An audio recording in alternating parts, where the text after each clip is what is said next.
আমাদের সমাজে কিছু কিছু মানুষ বলে থাকে যার পীর নাই তার বলে কোনো পার নাই। আরো সমাজে কথিত আছে যার পীর নাই তার পীর নাকি শয়তান। এই দুটি প্রচলিত কথা ইসলাম ধর্মের জন্য কতটুকু গ্রহণযোগ্য এই বিষয়ে আজকে আলোচনা করব। আজকের আলোচনা খুবই গুরুত্বপূর্ণ, সেই জন্য না টেনে পুরো ভিডিওটি দেখবেন বলে আশা রাখলাম। এই বিষয়ে ইসলামিক চিন্তাবিদ শাইখ মুস্তাফিজুর রহমান হুজুর কি বলে আগে উনার মুখ থেকে শুনি, পরে বিস্তারিত আলোচনা করব। কেউ এই কথা বলে যে পীর ছাড়া জান্নাতে যাওয়া যাবে না, ওটা আটকা শয়তান।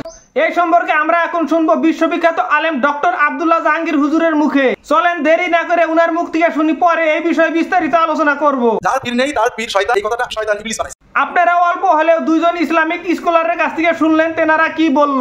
দুইজন আলেমের কথাই আমরা বুঝলাম এবং জানলাম। যারা বলে যাদের পীর নাই তাদের পার নাই এবং যার পীর নাই তার পীর শয়তান, এই প্রচলিত কথা দুটি ইসলাম ধর্মের জন্য গ্রহণযোগ্য না। এই ধরনের কথা ইসলাম বিরোধী, বানানো এবং মন গড়া কথা। ইসলামপন্থী আলেমগণেরা হাদিস এবং কোরআন দিয়ে তারা প্রমাণ করে আছে পীর ধরা ফরজ, ওয়াজিব, সুন্নত না। জীবনে আপনারা পীর না ধরলেও, বয়াত না হলেও আপনারা জান্নাতে যেতে পারবেন। যদি আপনারা ইসলামের সঠিক পথে চলেন এবং ঈমান নিয়ে কবরে যেতে পারেন তাহলে অবশ্যই আপনারা জান্নাত পাবেন। একটি কথা না বললে নয়, আমাদের উপমহাদেশে কোনো নবী এবং রাসূল আসেনি। আমরা ইসলাম পেয়েছি পীর এবং অলির মাধ্যমে। সেই সময়কার পীর সাহেবগণের মধ্যে এবং বর্তমান জামানার পীর সাহেবগণের মধ্যে অনেক পার্থক্য এবং ফারাক রয়েছে। সেই সময়কার পীর সাহেবগণেরা তারা সবাই ছিল কোরআনের হাফেজ এবং আলেম। উনারা ইসলামের সঠিক বাণী প্রচার করত এবং ইসলামিক দাওয়াত দিত। কিন্তু বর্তমানের পীর সাহেবগণেরা বংশগত পীর। বর্তমান অনেক পীর সাহেব রয়েছে, তারা আগের পীর সাহেবের মতো কোরআনে হাফেজ এবং আলেম, তারা কিন্তু ইসলামের সঠিক বাণী প্রচার করে এবং ইসলামের তারা দাওয়াত দেয়। বর্তমান সময়ে বেশিরভাগ ভণ্ড পীর সাহেবের আবির্ভাব হয়েছে। বর্তমান জামানার বেশিরভাগ পীর সাহেবই তারা কিছু জানে না, শুধু ভেষ ধরে থাকে। তাদের কাছে গেলে আপনারা কখনো ইসলামের সঠিক পথ পাবেন না, আপনারা অবশ্যই পথভ্রষ্ট হবেন। সেই জন্য আপনারা সতর্ক হয়ে কখনো ভণ্ড পীর সাহেবের কাছে যাবেন না ঈমান ঠিক রাখার জন্য। পীরের কাছে যাওয়া এবং বয়াত হওয়া এটাও জায়েজ আছে, আলেম সমাজরা বইলা থাকে।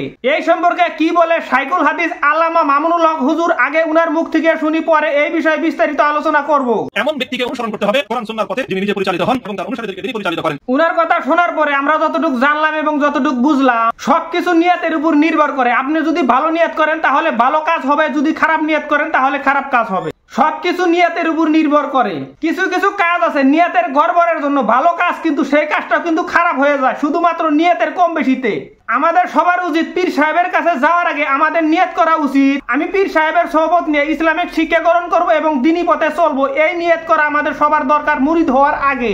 এই নিয়ত করে যদি আমরা বায়াত হই বা পীরের কাছে যাই তাহলে আমরা সবাই কামিয়াবি হইতে পারবো। পীরের কাছে আমরা যাব দ্বীনি শিক্ষা এবং ইসলামিক তরিকা জানার জন্য। সব পীরের কাছে কিন্তু না, হক্কানি এবং দ্বীনি পীরের কাছে।